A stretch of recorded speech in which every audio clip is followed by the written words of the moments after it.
Welcome back, guys. Um, Welcome back to my channel. My name is Lumi. For those that are new and those that have already been subscribed to my channel, you already know who I am and what I'm about. I'm an advocate, and my advocacy varies into different aspects of life. So, the last video I posted was 3 weeks ago. And typically, you know my norm before I start. I always give the energetic update of what is going on. And today, phew, you know what's funny is that I've been talking, and this is one part I'm struggling and I'm learning to navigate. Because if God makes you a leader, if God makes you a seer, and you see things before they happen, it comes with a gift and it comes with a curse, right? It's the two sides of this coin. And part of the gifts is that you're able to perceive things before they happen. You see the patterns of how things play out. And the curse is how much can you do that is enough to prevent or to preserve or to try to change. You know, all of that spectrum there. So for me, and I'm saying this because I live in Minnesota. If some of you already know, I live in Minnesota. So we are aware of what's going on in Minnesota now, right now. So there is a lot of tension, anxiety, pain, anger, frustration, grief. We can name the list of all the things that people are experiencing. And the gift for someone like me is I've been on this timeline years ahead. I mean, years ago. I've been there. So it's normal for me. And I was talking to one of the community leaders for the district of where I live. I'm explaining to him, and it was very sad to hear because it kind of like feels like my system is desensitized to what is going on, but it's not. It's just that when you've been so much in the dark night of the soul for so long, and you observe these things happen, and you see that it's playing out in your life, in my life, and in reality, but people are choosing not to address it. It's just a matter of time that it's going to explode. So about 7 months ago, I started getting these downloads that there's a disaster that is going to happen in Minnesota. And in my mind, all I was thinking in disaster, natural, earthquake. Minnesota doesn't have any records of earthquake or any of that stuff. So, well, whatever it is what it is, you know. So I brushed it off.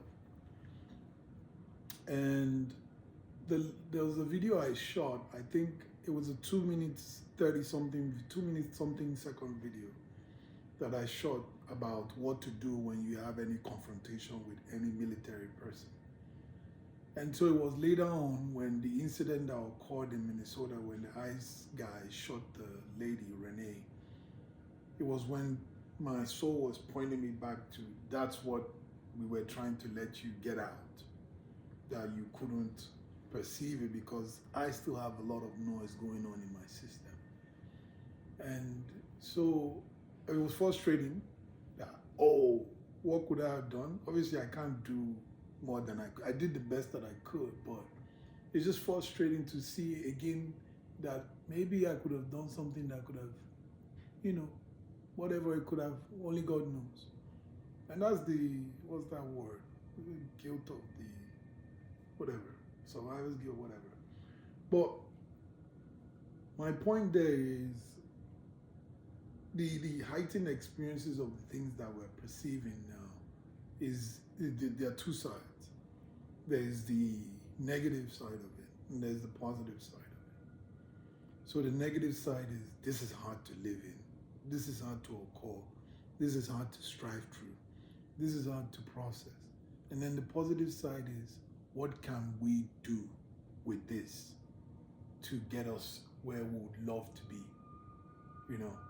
And again, when you're so caught up in this is hard to, it's very hard to see this side of things. And it's one of the gifts of why I thank God for his journey with me and how he has given me the grace to pull through a lot of things to help me to be able to see this side, even though I still get, it's like a dance. You go back in there, then you come back in here, then you go back in there, then you come back in. Like you just oscillate back and forth of the positive and the negative and the dancing. It's like an orchestra of life, right? So why am I going into this? 3 weeks ago, I started this season 3 of this episode, and I said the theme is going to be division, right? That's the theme of this season, and which is reflecting on what is already happening. And this was 3 weeks ago. This was like 3 weeks ago, like middle or second week in December, thereabout. So I'm still continuing with that theme on this division, the illusion of division. And today's topic is basically going to be division, the unity through pain. I'll put it in some way, that shape or form. And why do I say unity through pain? We have something this is a collective trauma that we're all experiencing. Collective emotional, mental trauma, both on the state, both in the country, both as human beings and both in the world. And then not to mention the other one with Venezuela and all of that stuff that is playing out outside. And so what you need to see there is that what is happening in America is the same thing that is happening outside of America. So it's not like this thing is restricted to only outside of the citizens of the United States, but it's happening to the world. So it's a reflection of the way the leader internally sees himself and his cabinet sees himself that is reflecting on how his actions are outside. Now, one thing I would say, I've learned on this path, I can't judge anybody for what they do. Because I realize every time you judge, that's an aspect of you that you have yet to integrate. And by the time you're going to integrate that part, you're going to see why you judge that person and the pain you caused by judging that person. Because you've already caused yourself the pain before judging the person. Then you cause the person the pain by judging the person. And eventually when you decide to process that unconscious aspect of yourself that you were projecting outside, you are going to deal with all of that. And then you have to deal with the ideology that God should forgive you. Because in your mind then you are causing yourself, the person, and God pain. And so to undo that, if it's part of your story in this life, you get to a point, depending, I don't know, you get to a point where you have to think that you undo the hurt you caused God by hurting God's other creation, the hurt you caused the person, and then the hurt you caused yourself when you decided to judge the person. And then you move to another level whereby you realize God didn't even judge you for judging the person. You just projected that same judgment, that you projected it onto God, thinking God will judge you for judging the person. But God doesn't hold grudges, bro. He ain't got time for any of that. But the point there is, again, another thing I'm driving at is, so what's going on in Minneapolis, people don't even go out. People are afraid to go out. And when people are going out, they're on the edge. Like, it's like, so for me, I don't drive. So I take a lot of rides to get to my appointments and things that I have to do.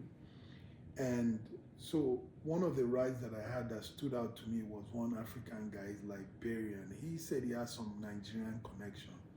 And so when I enter this guy's car, I'm a very deep person. I'm always sitting on the deep side. I don't play around. I'm deep all day, 24/7. And when I sat down in this guy's car, this guy looked. I could see this guy looked into my soul. Like, and I looked at him, I'm like, dude, chill. What was going on with you? We don't even know each other. Why would you be looking at me like that? So I told him that, but I didn't tell him from a defensive. I just told him, how are you going to be looking at people that just pass by? You don't look at people like that. That's very intense and bonding. You know, like I don't know how to put it. You see, that look is the kind of look that you look at your loved one or someone you are trying to connect with deeply, or someone you are trying to see who they are deeply, that they mean a lot. It's deep. It's like that look into the soul, the depth of the soul. And I just sat in your car for like 2 seconds and you're looking at me like that. What's that? But the beautiful part of it is, when I spoke, he got offended by my reaction. But the look that he saw was not what he felt threatened about. So he didn't react based on what that look connected him to understand. So when I was saying what I was saying, it was still noise to him, but his soul was rested in the fact that what I see in this guy, I feel safe enough to process what I heard him say. Or typically what would happen is when you look and there's some discomfort in myself, that discomfort and the words that I'm saying now becomes very loud on the guy's, it imprints noise on the guy's nervous system. And then that guy will react back to that, and then we have a conflict. So that's that dynamics there. But when he saw what he saw and his soul saw what he felt, he now said, "Oh, no, that I have to look at you because I don't know what's going on these days. You are in my car. I have to know what's going on and I have to explain all of that." And so I was like, yeah, I get it, but that look is not something you give everybody. And then when I said that, I could see his, what was the English word, countenance changed. He started to relax. And then he took it somewhere. You could see that his nervous system took him to another place of expression. And he said, "No, actually, you look like somebody that I know." Like me. I was like, yeah. He said, "That's why I asked you, are you still in town?" Because when I entered the car and he gave me that look and he said, "Oh, are you still in town?" In my mind, I'm like, so what was very interesting for the dynamics was the confusion between unfamiliar for him, like stranger into the car, and familiar in this guy looks like somebody that I know. What I took from that was that look again gave him that form of, what's the word, connection that made it feel safe. And then he used that safety to think that this guy looks like somebody that I know. Rather, it's the heart that is registering that this is somebody that is safe to share with, because that relationship that you have that you felt like looks like someone is the same in this guy. That's one dynamics I'm trying to show.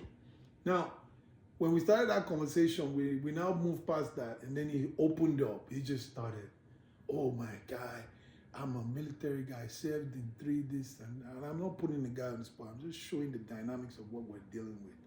And I don't know, this is just a ride, right? And he said, and I said, "Oh, so how do you feel about this whole thing going on in the shoot?" He said, "What? That white people, Caucasians, are now experiencing what black people have been saying."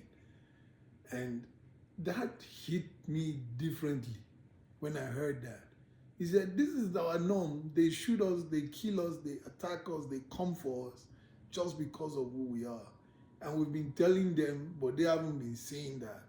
So now that it's happening to them, they are seeing what we've been talking about."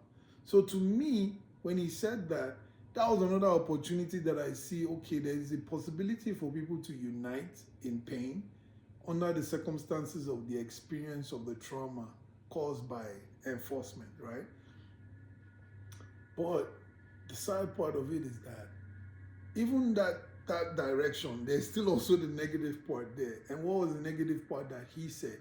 He said, so if they are doing, and he's not the only one I've heard that. I heard this same statement on somebody else's podcast, a well-known black celebrity podcast. He said, well, now that the Caucasians are seeing this, that is happening and it's happening to them, we black people were in trouble. Because if they can do it to them, how much more us? So instead of going through that union right, like, okay, let's gather together and form a team and collab and build a society that we like, the people carve back into, oh crap, if this is happening to them, we need to go back and form our own. So you see how that creates crap. That's one part of the timeline. Now, there's a advocacy program that I go for every month. And this advocacy program, I ain't gonna lie to you, is one of the biggest things that I've ever taken on my life. It's so intense. It's 2 days. We stay they put us in a location 2 days, give us training on advocacy program, and it goes like, I think like 9 hours. In total is like, I think 15 hours, 2 days.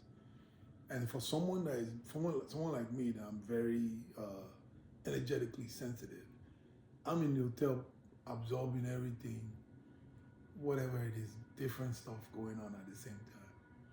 So, and for that event, when I go there to recover from that, to distress, decompress from that experience monthly, I go to like extensive self-care, 4 to 5 days intensive self-care to recover from that, depending on what I had going on prior to the event, depending if the solar storms were high, all of that varies. But the point there is, after that program, which is like now what I'm doing, I always have to recover. It's like it's like the way it feels to me is like I'm playing an NFL game back to back 2 days, and then I have to go into recovery after that. So typically when I'm like 2 days before the event, I'm always like, nervous, oh God, I can't do this again. I can't, but I know this is part of what is going to get me to what the dreams that I'm trying to actualize. So it's important. And I know it's not about me. So I have to go there as much as I can and try the best and get as much support as I can from all my support team to help me to see it through. So cut long story short, I pulled it together. One of the guys even followed me there. I went there, I was nervous. We started the program. This program was totally different because this is the first one that had occurred after this incident with ICE in Minnesota. So all the advocates were there, we're all learning. People, first of all, the attendance had dropped. Not everyone was there. People didn't show up. And I perceived that the administrator of the event wanted to even cancel it. Right? This is where I'm trying to see how these things are connected. And this is why I love truth telling. The administrator that put this event together thought to cancel the event because of the ongoing tension and postpone it. But again, that's the choice of fear, right? Cowering into fear to cancel it and say, because of what's going on, everybody just chill. But they said, no, we continue to progress and figure out what we're trying to do, what we're pushing for, the agenda that we're pushing for. So they didn't choose fear. They chose progress. They chose truth. And so whoever aligns with that, cool. Now, so the crowd wasn't that much. Some showed up. And when people showed up, you could tell that moods were low. So we're like all there, united through trauma, pain, sadness, and grief. To be honest, I was okay with that because prior to that, the event is always so tense. I always get a lot of absorption of judgment. So this one was like a breeze through. But as we sat down there and we all kept on going on with the program, I was pushing through, trying to figure it out. And we're hearing everyone talk. People were very quiet. People were sad. And we're learning all the things that we needed to learn for this particular team, which was something that had to do with personalized care and job opportunities for individuals living with disabilities. And one of the core themes for this weekend's lesson was simply knowing people, knowing who people are, their communication style, and then how to manage their relationship through their communication style.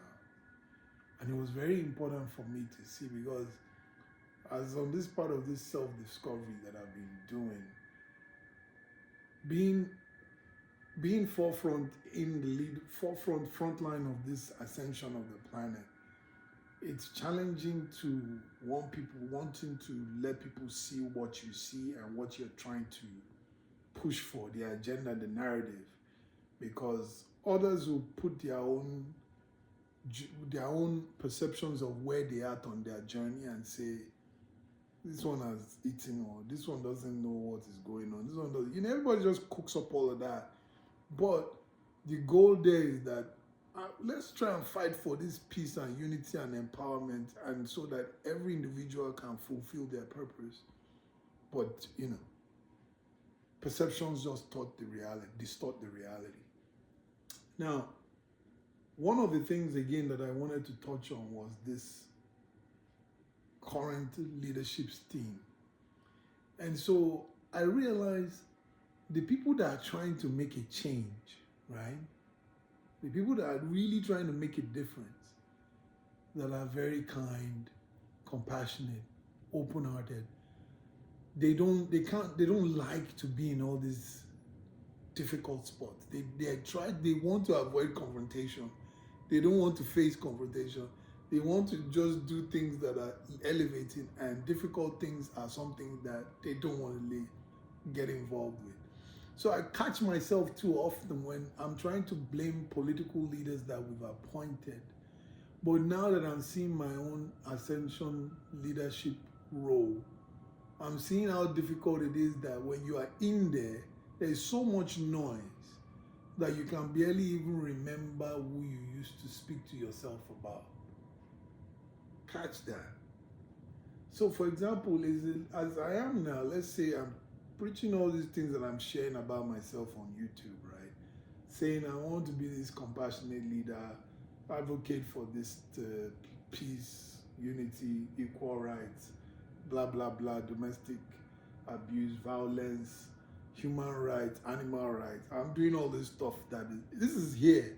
I'm not even in the seat of power or influence yet. But when you get there, there's a different thing that happens there.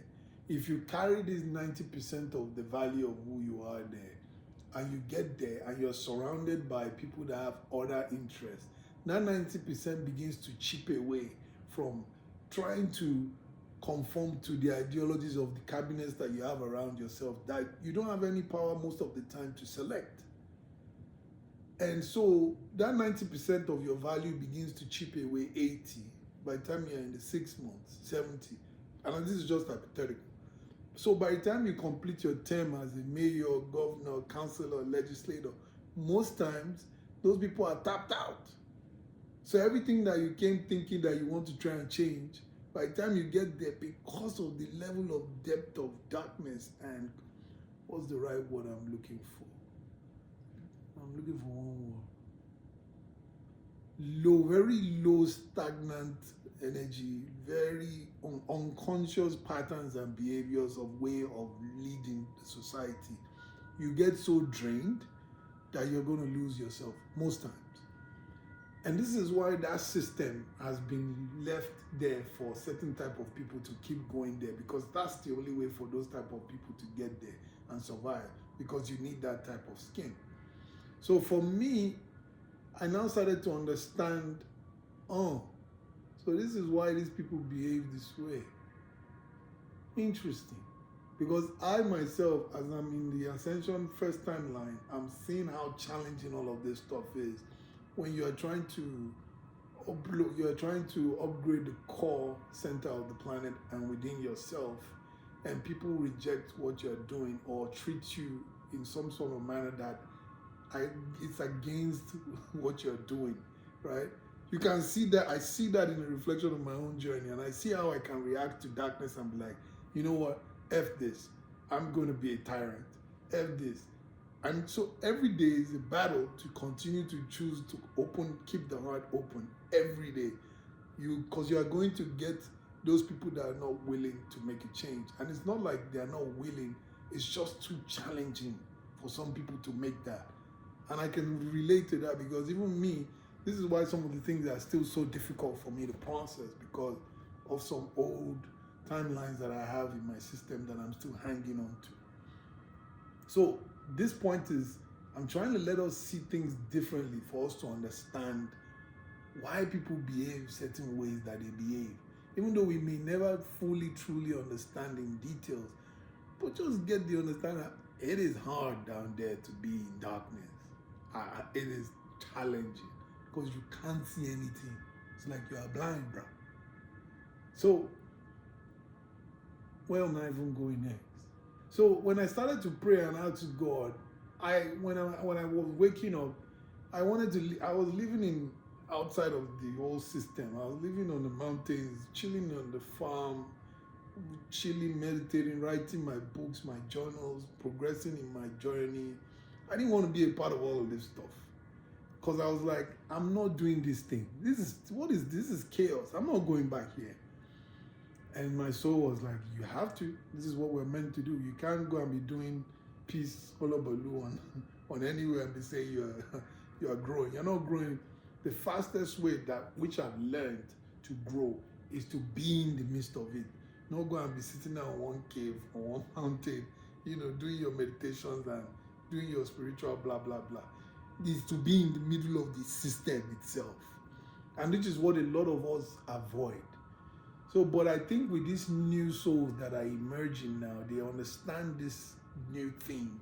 So a lot of us are now putting our hands in the dirt and saying we are going to fight and stand for truth, for love, for God, and for unity. So this is what we're currently going through now in the planet. It's not a fight. People are calling it the fight between light and dark, like the rapture theme in the Bible. It's not a fight. There's no fight here. Some may be fighting. We are not fighting. We are just holding space for letting things happen as the way they are meant to happen. But in that midst, there's chaos. And we cannot ignore that chaos. So when my soul said, hey, when they said, yo, you got to come back into this Minnesota. And I'm like, bruh, I can't deal with all of this stuff. This is one thing I don't want to have. I don't want to deal with.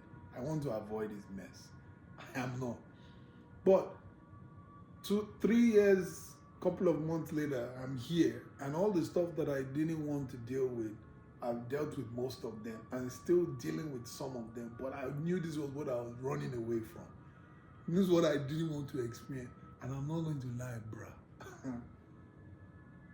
This shit is not for kids. Paradoxically, is that the right word? It is for kids too. It is not jokes, bruh. It is not a joke, I'm not lying. But you will still find jokes in there too. So, for example, in the conference this weekend, I'm there.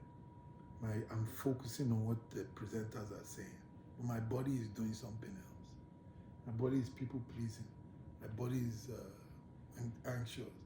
And that's not me, but it's just doing all what he wants to do. And people are looking at me like, yeah, but this guy is tall, handsome, looks, so what's going on with him? But I'm focused. I'm trying to get the message of why I'm there. But my body with doing all those third dimension behavior, all those old animalistic behaviors, what do they call it? Rajastic behaviors or whatever. But to witness the ego fall apart and continue to tear apart in that process, and I was just holding on to that truth as my lifeline. I always say there are two tongues. I was barely holding on to that truth that I gotta finish this. But this one is there at the same time. And I'm holding on to the boat, but I'm pulling through. And I continue to hold on. And I was like, it got to a point that I just started to let go of both sides. I just dropped it. And it became more ease. Even though I asked for help from my people, like my mentor, I started to ease more into this part. And then the flow of who I genuinely is started to flourish. And then the gifts of who I am now started to present itself in the group, even though this other part was still there. But then I now started to, as that opened up, the next part of my projects it just blew up. And so, what's the point of me saying this? This is a lot of things that leaders want to avoid. Is that point of being vulnerable in this position where you need to be. That position, that place that you need to show up to, that you feel that you don't like the way you show up, or you don't like how you will show up, or you don't like how you will leave the place where you show up. It's still that noise of this side. Because when you now know that this side is not about you, it's the easiest way to go through, you'll show up regardless. So after all the event, I got what I needed. But I'm not going to lie to you. It is not easy. It was not easy. And so now, circling back to this whole leadership style and what we are beginning to see in this new year. Astrologically, astronomy, the way the planets are lined up, you will hear people say it a lot. excuse me, people say the way the planets are lined up now is the same way the planets were lined up in World War II or III.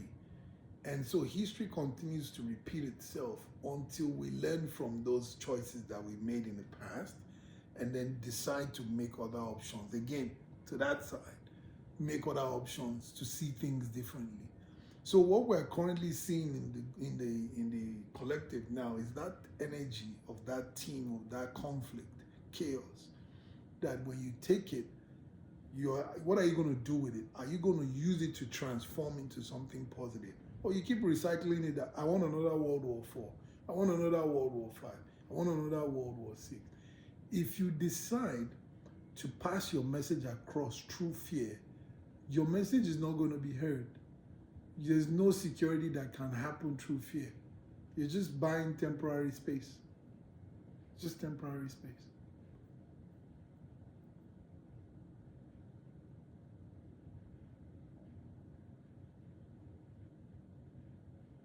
So,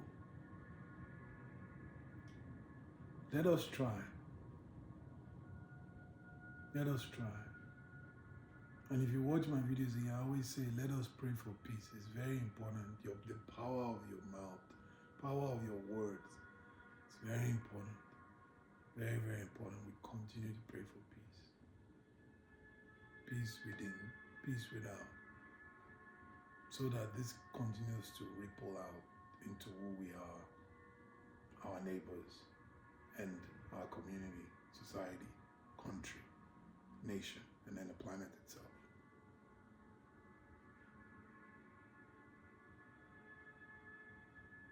And you see, through every experience of this rise that I've had, I've heard people express themselves from a place of disgust. Like I was in a car with a Somalian guy. His own perspective is they are coming against us because they are racist. They're coming against us because we are trying to move forward in the political realm. Everybody has their own story. But the point there is, everyone feels attacked in one way, shape, or form.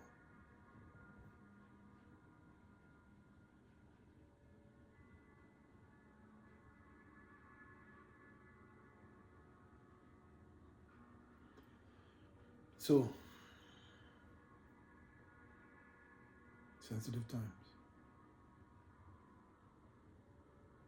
And going back to the topic and the theme of this video is this division. What are we going to do with it? What are you going to do with it? Are you going to continue to want to be divided, live divided, or be divided, or try to find union in that division? Because division is just an illusion. It's an illusion. It's not the complete truth. It's just an aspect of truth. While when one goes in depth into the heart, one can move through those chaos and transform those chaos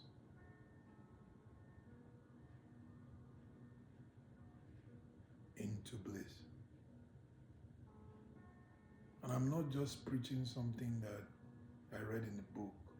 This is the real story of my life, day to day.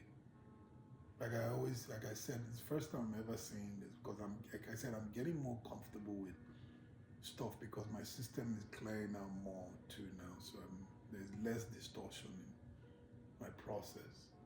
There's less attached to.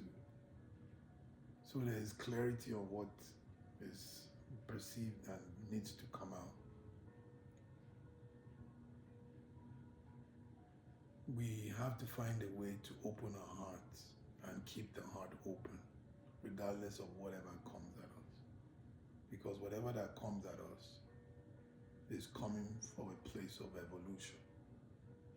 And we should never forget that the divine God will never let anything come at us if it's not for us to grow. He is not a wicked God.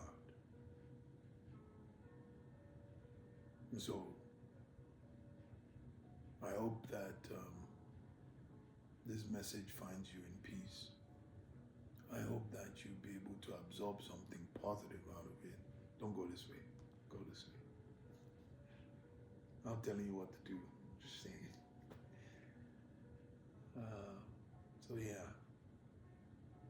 And we should please continue to pray for peace. Continue to pray for me too.